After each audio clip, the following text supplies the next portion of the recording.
Okay, this is the last of our videos for this semester for MCT 2270. So, what we're going to end up with here is the final important cycle we want to study. We've talked about where the Otto cycle comes from, and we started last video looking at the variations of the Otto cycle. And one important variation was the Atkinson cycle. The Atkinson cycle has a higher efficiency than the Otto cycle, but it's got a lower compression ratio, okay? This time, we're going to look at the other main cycle that comes from a variation of the Otto cycle, which is the diesel cycle. And the diesel cycle has the opposite attributes of the Atkinson in the sense that it has a lower efficiency than the Otto, but it has a higher compression ratio. Okay? So let's jump right into this and you'll see kind of what I mean. I've got up here on the board the Otto cycle. I started out the Atkinson video the same way. And let's modify that to look at the diesel cycle. Now, this cycle was invented by, I better spell his name right, Rudolf Diesel. And of course it bears his name. And it's the cycle that is used in diesel engines. It's the basic model for the modern day diesel engine. And at the end we'll see maybe a slight modification that's a little more accurate. But this is the place to start when you're talking diesel engines. So, how does it differ from the Otto cycle? Well, you remember last time that we came in here and we chopped off a little bit of the area, and it gave us a higher efficiency. Because we didn't care as much about the work or the power, if you do it per unit time, the output, as we did about the efficiency. That's what made it perfect for hybrids, where the electric motor can take up some of that slack at low speeds. Well, with the diesel cycle, it's almost the opposite approach. We want the maximum work or power, and we want to get that work or power out of this at any cost, even if the thermal efficiency has to go down. And so here's what we can do. This is the start, right? We're still going to start here. We don't want to lose anything on this end. But we notice that right here, at step 2, we're stopping this and turning it isochoric, or constant volume, at that point during the heat addition step.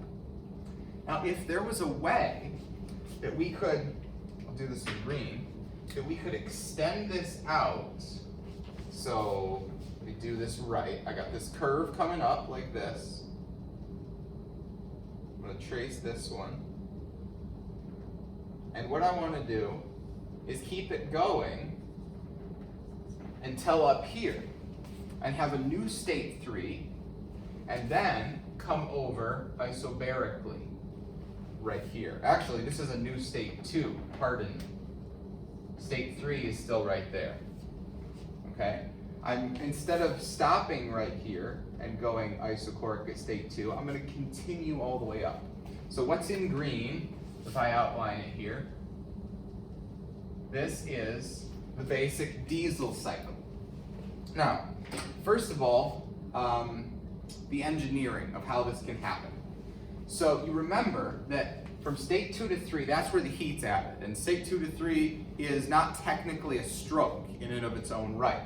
It's just an instantaneous step where the spark lights the fluid on fire and it explodes. That's what causes the power stroke going into 3 to 4, right? Steps 3 to 4 is the power stroke. So looking at this, in order to achieve that, we would have to create a step from 2 to 3 that was at constant pressure, but heat was added. Now, if you remember, the part that I went over in the original Otto cycle video was that any time the cylinder that the piston is in is open to the surroundings. In this case, the manifold, intake and exhaust manifold. Anytime those valves are open, we're going to model that as constant pressure. Okay? So if something is coming or going out of that cylinder, that's a constant pressure process. And so to get that constant pressure, well, that needs to be where the fuel is added. So before, we started at step 1 with the fuel mixed in with the air, right? And we had the fuel all the way up through this heat addition process as the volume was compressed, okay? And so the fuel was in there the whole time, and then we sparked it and boom, and so that was why it was isochoric. But what if we could add the fuel right at the top? Now, the way that diesel fuel works is exactly what we need to do this. There are no spark plugs on a diesel engine. So let me go down here far enough and make a note. So Otto, we had spark plugs. And that's what gave the spark to ignite the fuel when it was time to burn it. In other words, the heat addition step. Q in. It used to be this line, but now it's this line. Now, on the diesel cycle, we have spontaneous combustion of the fuel itself. What happens is that the piston keeps compressing, and it compresses so much that mixed with the special properties that diesel fuel has, it's so tightly compressed that it burns on its own. As soon as the fuel is shot in, right here at state 2, fuel is shot in, it explodes immediately. So there's no spark needed to ignite the fuel. And because the fuel is coming into the chamber there, we can model that as a constant pressure process. And voila, we have the cycle that Rudolf Diesel was looking for.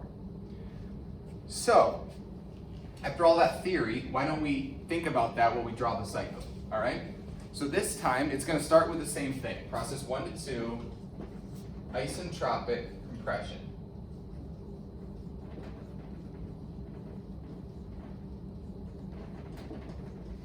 Process 2 to 3, this is the new one. It used to be isochoric in the Otto cycle. Now it's going to be isobaric heat addition in the diesel engine. And I'll underline isobaric again because it's the thing that's changed. The rest of the cycle is going to be the same as the Otto cycle. 3 to 4, we have isentropic expansion. And again, in the real world, this compression and expansion is not perfectly isentropic, it's adiabatic. But because we want to use straight lines on our TS diagram, it's the easiest to model. So we'll pretend it's isotropic. In reality, they would just be skewed a little bit. Okay? And then finally, 4 to 1 is the same. This is isochoric, again, just like the Otto cycle was. And this is the heat removal step, or the heat rejection step, okay? So 1 to 2, 2 to 3, and mark in our lines here. So what has changed on the TS diagram? Well, the only thing that's changed is 2 to 3. Instead of having isobaric, we have isochoric. So what that means is that, remember, an isochore is got a higher slope than an isobar. So if 2 to 3 was sloped like this, the new one, the new cycle, is going to be sloped like this. And it's going to go up to a new point. And I won't bother tracing the rest of that, but you can see that. That also makes sense because it takes us up to a slightly higher temperature than it did in the Otto cycle, which is true of diesel engines. Okay?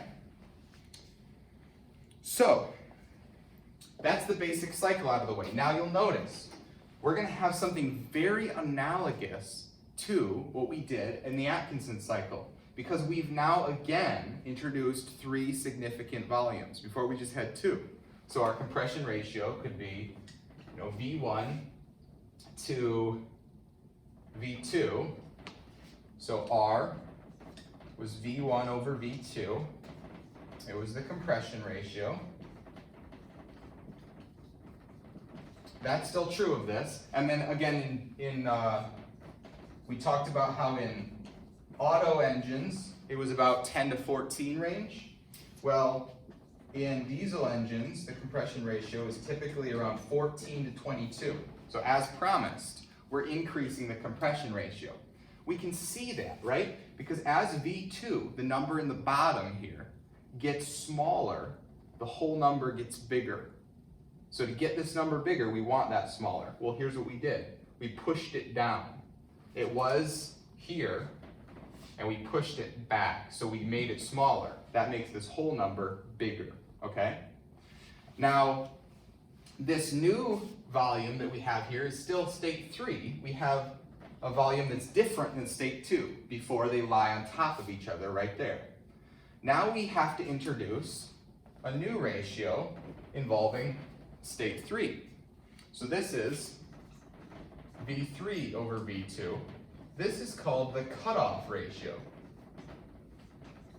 And we denote it with RC, okay? Now cutoff, I think, is a fitting name because this is, in some sense, this right here, volume 3, was the cutoff point for the Otto cycle, okay?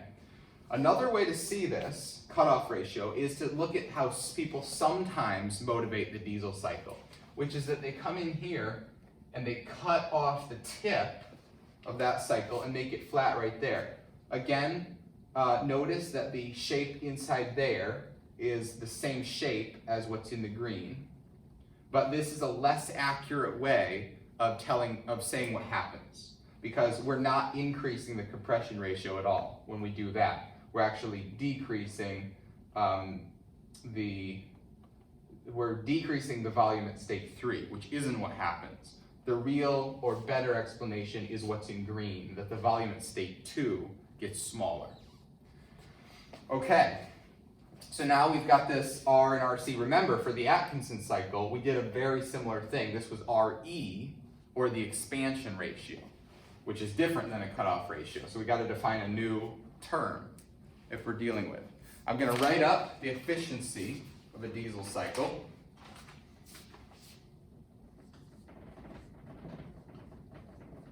And this is another sort of memory master one. What I'm going to start with is actually familiar to you. What I've got so far, that's the Otto cycle efficiency.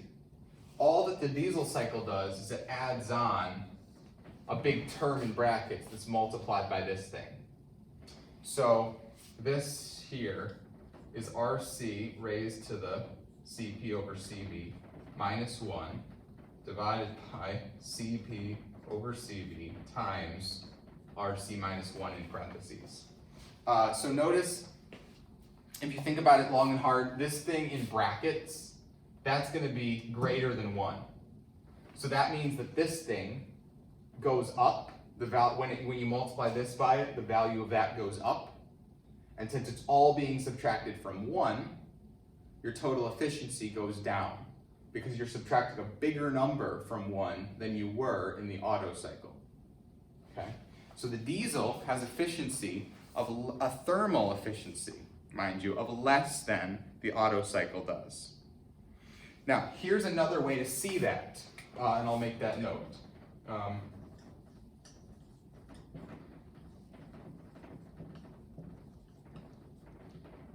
Thermal efficiency lower in diesel than in Otto.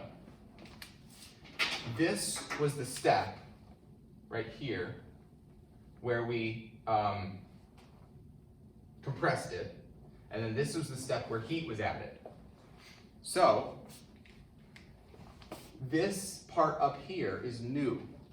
That Q in stage has a new component to it, right? That's about as far as that was, but this whole top was missing.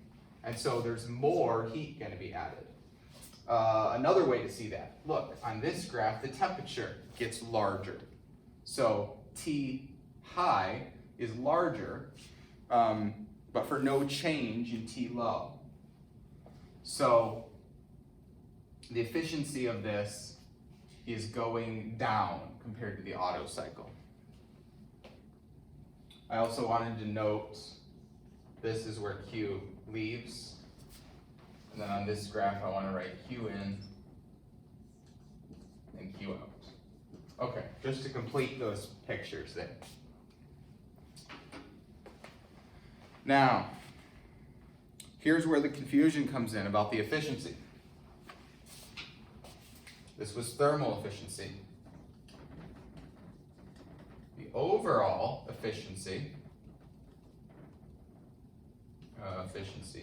is higher in a diesel engine than in Otto. And some of you guys that were watching the video thought for sure that I was saying it wrong the entire time, because you know that to be a fact about the world. That diesel engines are more efficient, more fuel efficient than Otto.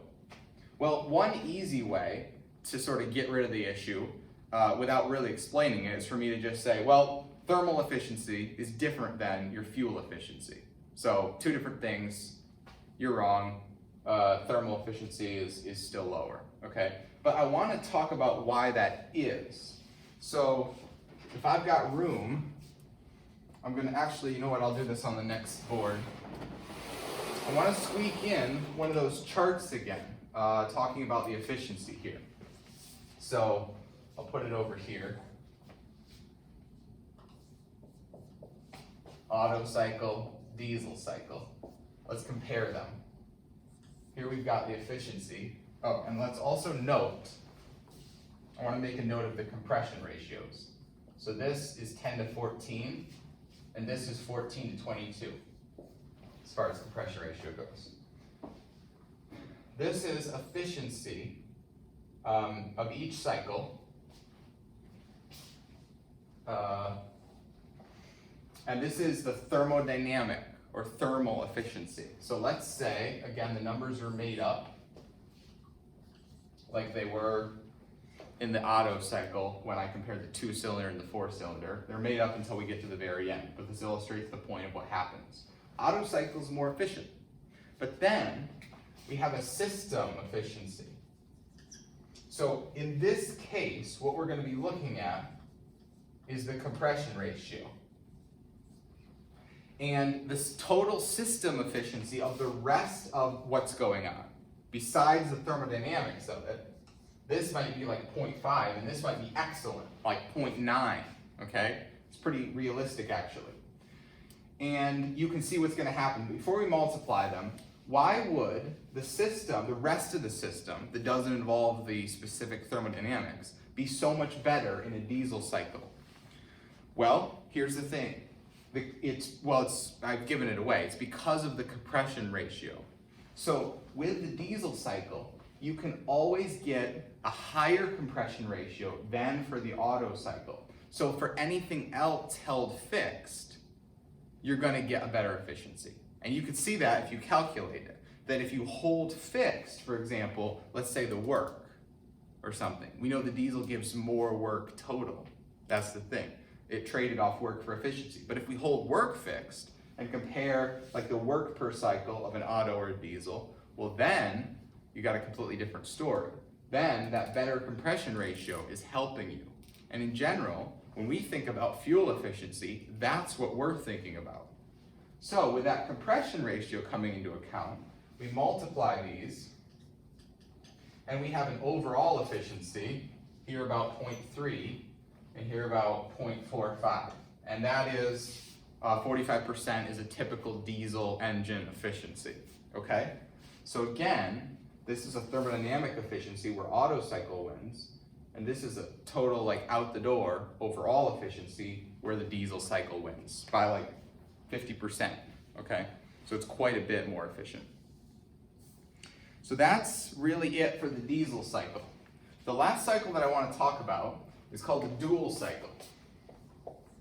And right off the bat, I want to get out of the way all of its other names.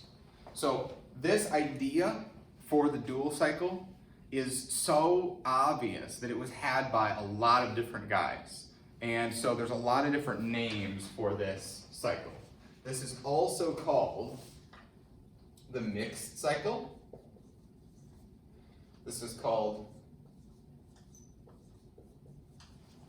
I don't know how to pronounce that cycle. It's called the Seeliger or Seeliger. I don't know how to pronounce that one either. I shouldn't have tried. And then this one, this guy, Trinkler. And you read about this cycle with Trinkler because he's like the one that introduced it. I don't know if he got the patent or was the first one to build it, but he even said, I didn't come up with the thermodynamics of it. I just got it from somebody else. So there were a lot of guys either involved or invented at the same time or whatever, but all these are names for the same cycle. I don't know the exact history. Here's what it looks like. We've got here the Otto cycle in black, which goes straight up at the end. We've got here in green the diesel cycle, which goes straight across at the end. So what if we were to split the difference? And I'm going to risk doing this in blue, don't confuse it with Q in and Q out. But what if we were to come up here, go part way up, stop, and then come across? Sorry. Do it like this. Go up along this part way, stop, and then come across. So I'm actually going to draw a little, because the diagram's getting messy, I'm going to draw a little picture of what exactly I'm drawing. This comes across, this comes down, and that comes down. So rather than, at the end, having it totally vertical or totally horizontal, how about we do both? Okay? And remember, in the real world, the cycles aren't completely straight lines like this. They're sort of curvy anyway. So if you were going to draw a quick swoopy curve around the end, this might be a better way to model it thermodynamically. And so that's what the dual cycle is. And you can see where the dual comes from. There's part of it that's heat addition at constant volume, and part of it that's heat addition at constant pressure. And that cycle is the cycle that's used in modern day diesel engines.